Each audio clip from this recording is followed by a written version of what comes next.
Hello and welcome to Brokenomics episode 4, where today we're going to be looking at debt and deficit with a case study of the UK. So we've covered a lot of the fundamentals. We've covered inflation, we've covered interest rates, but this is the real kicker. This is what's really bringing down the Western economies at the moment, is their penchant for overspending. And we can look at the scale of where it's got to today.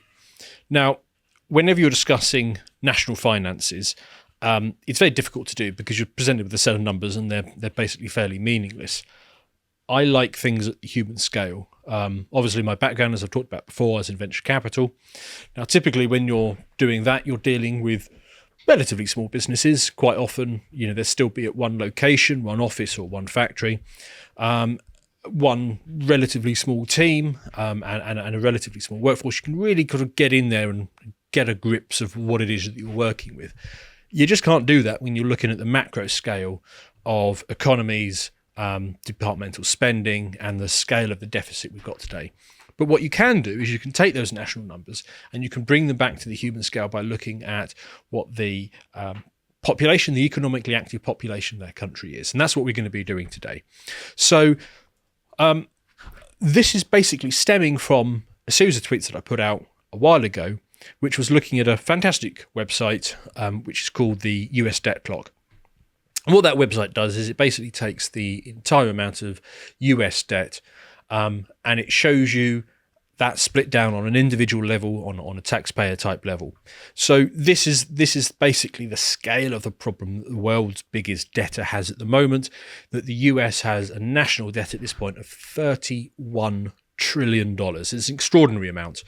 If you divide that by the individuals in that country, each US citizen, if you were to divide it between them, has a national debt of about $94,000. That's enough to buy everybody in the US a Porsche 911 if you were to split it up that way. And actually, if you were to split it down across those who are taxpayers in the US, it's $250,000 per taxpayer. Actually, the amount of debt is enough that if you were to benefit just those in Texas, you could give everybody in Texas $1 million, including all of the children. So it's a vast amount of money that they've accumulated. But I'm just talking there about the national debt. So if you add on the state and local debt, if you add on personal, corporate, bank debt, and most importantly of all, the unfunded liabilities, so these are things like Social Security and Medicare, you get to a debt that is well over 200 trillion. In fact, I believe it's in the mid 200 trillion level. Now, that amount of debt is enough to give everybody, every adult in the US, $1 million if you didn't have that debt level. So when you bring it back to the human scale, you can see the scale of indebtedness that Western countries have got to is quite remarkable. So that was a thread out I put a while ago, and that proved very popular. But this is a UK-based show, and we want to look at UK-based finances.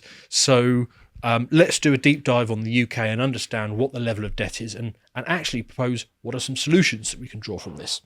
So take a look at this table. This is UK government finances over the last few years, and these are numbers that I've taken from UK budgets. Now, don't get concerned if these numbers don't mean anything to you, because quite frankly, they don't mean anything to me either. I mean, we can see that the numbers are considerable. We can see that, on a very light touch, of course, spending exceeds revenues at every point. But I don't think I have an intuitive sense of what a billion is. I think I understand what £1,000 is, and I think I understand even what £1 million is, because, £1 million, it's twice or three times or four times the value of your house. It's possibly, if you do really well, what you might have in your pension if you're a professional person and you save up diligently across your career. So we've got a kind of an intuitive sense of what $1 million is, but a billion is very difficult to wrap your head around. So what I want to do is I want to take these numbers and I want to divide them by the number of people in the UK, which is 67 million. And actually, no, I don't. I want to go one step further. I want to divide it by the number of economically active people. The reason I want to do that is because when it comes to the wealth of a nation, ultimately it comes back to those economically active people.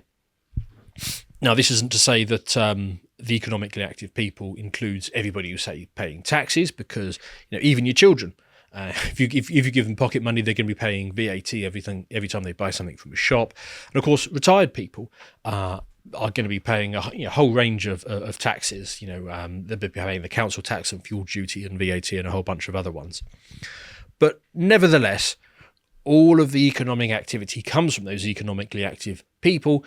Even if they have subsequently retired, they're going to be money that they accumulated while they were working. And the other criticism that people might make of this is that you're ignoring corporations. Well, corporations are made up of people. They are owned by people and they are run by people, and the proceeds from them ultimately go back to people. So I think it is entirely legitimate to split up these numbers by the 33 million people who are economically active in the country and see what that tells us. So take a look at this table. This is looking at government spending broken down per economically active person. Look at these numbers. The government is collecting £25,000 for every economically active person in the country, and it is spending £32,000 per one of these people. So straight off, look, you can see the deficit that they're operating on. So effectively, for every economically active person, the government is running up credit card debt every year of £7,000. And remember, this is brought back to the human scale. So the government on your behalf, if you are a working person, if you are contributing to the economy in any way, the government on your behalf is running up a credit card debt of £7,000 a year. And the national debt divided across all of these economically active people is 67 grand. That's the UK share of debt that you're responsible for. Now, let's be clear. You might look at that 67 grand number and think that, well, maybe it's not too bad because I've got a mortgage and my mortgage is much bigger than that number. That's not the right comparison, because your mortgage has an asset against it, your home. If you ever wanted to, you could sell that home and you could clear the mortgage, and quite possibly, if you've had it for a number of years, you could then go and buy yourself a flat or bungalow or something. You'd still have something left over and you could wipe out the debt. There is no corresponding asset that goes along with this debt. The way to think of this debt level is credit card debt that has been accumulated. So it shows you the real mess that the finances are in. Just bear in mind that the average salary in the UK is 38,000 at the moment. So from that level, that baseline of about 38, the government is spending 32. Clearly, this is quite unsustainable. Now, compare it to this. This is basically the same table, but instead now I'm looking at the year 2000. Now, the numbers are lower because, of course, there was less inflation. See the previous but one video, which we covered that. But it goes to show that it is actually possible for government to function sensibly. So here, the average revenue that the government was collecting per worker was 13,500, and the average spending was also 13,500. There was no deficit back in the year 2000. And there was a national debt, which wasn't being added to, but that was 14,000 per person. And bear in mind, we're taking this back to the human scale. So you can think about it like this. If you knew somebody back in 2000 who was earning, the average salary at the time was just shy of 20,000. If you knew somebody was earning 20,000 and they had a credit card debt of 14,000, you'd be saying to them, look, mate, you've got a bit of a problem, but, well, you're not adding to it. So, you can sort this out. You can turn this around. And that was really the junction point that we were in back in the year 2000. We had a bit of debt, but the finances were basically good. We could have sorted it out back then. We could have taken the turn and got that national debt paid down. Instead, we went quite dramatically in the opposite direction, and spending started to rise and outstrip revenues every year going forward from that point. So, and look, the other reason I wanted to show 2000 is because I remember the year 2000 and it was fine.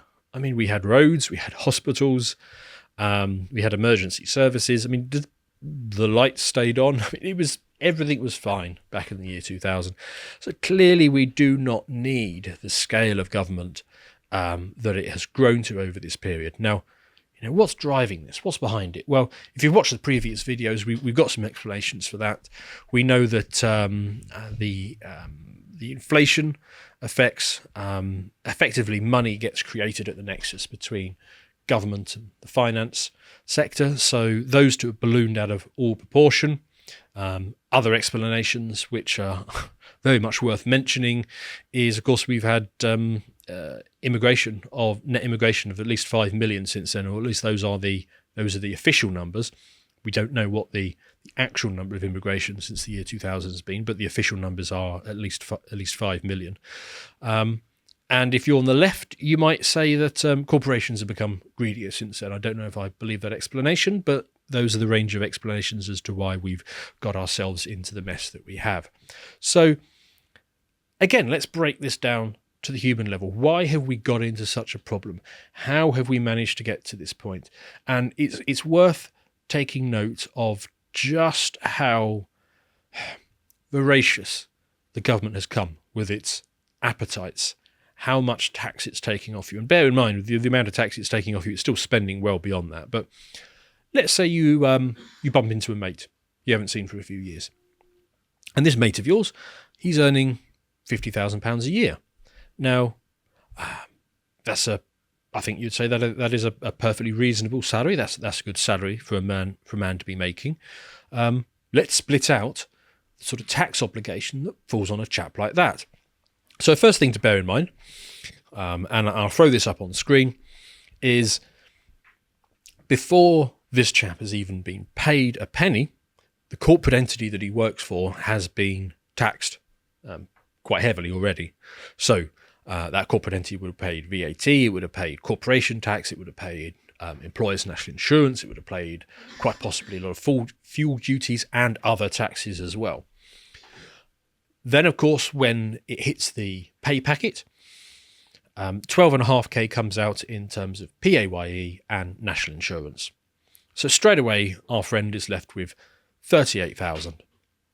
Then, of course, he's got other taxes to pay, depending on where in the country he lives, but he's likely to have a council tax bill of around £2,000.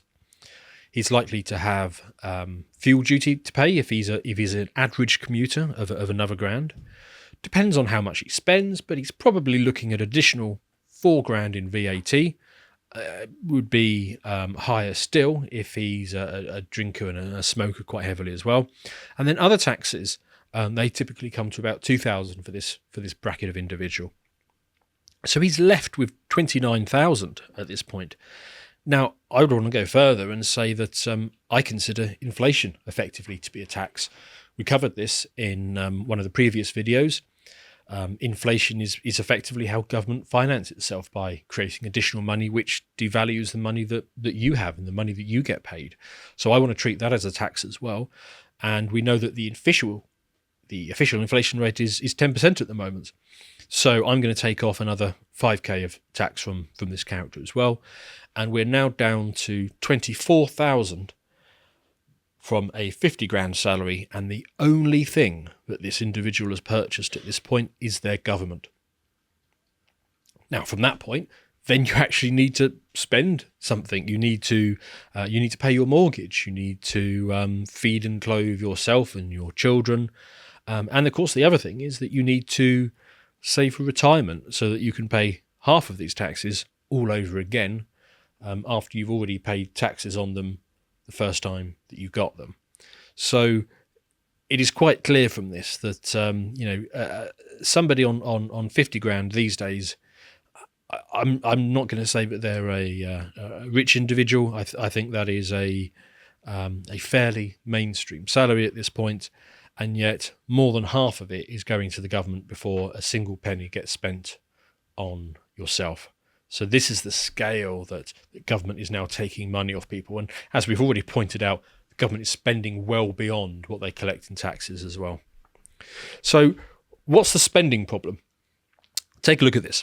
So this is a table with public spending in it. This is the whole government effectively summarised. There's a few lines that I have to leave off, but I mean, it totals up correctly. So total government spending at this point is about 1.1 trillion. And you can look at the big items in there. So, of course, the biggest item of expenditure in this country, it is the National Health Service, which is a bit over 20% of the total. So we're spending about 211 billion on the NHS. Pensions is the next big item at 180. Then social security, so that's all the other forms of welfare. Education is in at 100, and then it starts to tail off quite quickly after that. So defence is about 6%, state protection, so that includes courts and police, for about 4%, and then various other items. I've added at the bottom there the debt interest. So all of these numbers are from last year's budget, with the exception of the debt interest. I've used the current debt interest number. And as you can see, that is up at this point 120 billion just to service the existing debt. So that's a substantial number by itself. But then I'm going to tell you that this table includes total spend, which incorporates a lot of accounting entries, non-cash items, things like depreciation. And so that those numbers there, they're not actually the departmental spend. It's not what those departments actually get to push out the door. If you subtract those accounting entries, for example, the National Health Service, their departmental budget is 144 billion. So when you're looking at a debt interest of 120 trillion, that's actually the second largest item that our government is spending money on at this point. And actually, if we continue on the rate that we are, and all indications tend to suggest that we will, it's not going to be very long at all until debt interest is the largest item that your government is spending on, larger even than the hallowed NHS. So we know that we're in a mess. The government is overspending. It's clearly unsustainable to carry on at this level. You cannot have any individual, organisation, or even government indefinitely spend more than they earn. And you can see that the system is really starting to creak. Things are starting to break. People are starting to suffer. We're having energy crises. We're having people feeling squeezed, even if they're earning a fairly good salary. So we need to find a solution for this. But the problem is none of the solutions are anywhere near politically viable. And I'm going to talk through four of them here, and you can kind of see the point that I'm making. So I'll throw this up on the screen. These are the kind of options that you might get presented to you, not just by the man in the pub, but prominent online economists will also talk about a lot of these. Default on the national debt, cut spending, tax the rich, and raise growth. None of these are viable. Let's explain why. So first of all, default on the debt. This one might be superficially attractive, especially to the younger members of the audience, because of course that debt has been accumulated, and how on earth to do everything that you're going to get paid back on it. So effectively, what we'd be saying is we go to the bondholders, the gilt holders, who have accumulated all of this government debt, and we just say, sorry, sucks to be you, but we are not paying it. We're defaulting on it. We're doing an Argentina effectively. You're not getting your money back. Now, unfortunately, we would still, even if you wipe out that 120 billion of debt financing, even if you wiped out the debt, we would still be running a deficit of 146 billion, even after wiping that out. And that breaks down to $4,500 per economically active person every year that would be getting added to the credit card bill. So what it means is, even if you wiped out the debt today, we would still be back at this level of debt in 15 years. Because the problem is the government overspending, not just the debt itself. But it gets worse than that, because let's say you do wipe out that debt. Well, congratulations, you've just wiped out the pension industry, because most of their savings are in government gilt. And not only that, you've wiped out the savings and investments of a huge swath of people, which is why they say that superficially this one might be more attractive to the younger viewers. But actually it's worse than that still, because since 2008, and we talked about this in the introduction video, is banks came under severe stress. And effectively what happened is the risk was moved from the banking sector up to the sovereign level. And it is now the case that sovereign debt is used as the collateral for the rest of the financial system. So banks and institutions will hold government debt, and that is the basically the collateral from which they can then go off and do everything else. So if you wipe out the sovereign debt layer, you basically collapse the financial system. And it would trigger a domino effect across the Western world. So you may remember back in 2008, there was a lot of fuss about stopping little Greece from defaulting on their debt. They were very tempted, having got in over their heads just to do the Argentina thing, but doing it within the Eurozone, within the Western financial system, where they just wiped out the debt. But the concern was that that would then trigger a effect on Spain, Italy, and that would then filter through onto France and eventually Germany, and it would domino down the system. So that was stopped. Now, suddenly a country the size of the UK, if we defaulted on our sovereign debt, that would knock out the Western financial system, because there would be this domino effect of debt collapsing, which we talked about in previous videos, in the inflation video and the introduction video. If you collapse the financial system, because money is half of all the transactions, you also then collapse all supply chains. Fiat money goes, you get systemic collapse. There is no longer an incentive for farms to provide food to the wholesalers. There's no incentive for the wholesalers to provide that on to shops. Indeed, nobody's getting diesel anyway, because you can't pay for it. There's no incentive for the refiners to pass on, because nobody's getting paid for anything. So you have complete supply chain collapse and famine. You don't want that, as tempting as it might be. So this is why this option never even ever gets mentioned in mainstream sources. I'm including it in here because it is perhaps an option, but this is a no-go. You cannot do this until you have a alternative monetary system ready to go, which at the moment we don't. Potentially with time we could look at setting up a return to the gold standard, or possibly even Bitcoin, and that's something I'm going to be talking about in a future video soon. But we don't have that ready to go, and therefore this is not an option. This is not something that you want to go through even on a short-term basis. To watch the full video, please become a premium member at lotuseaters.com.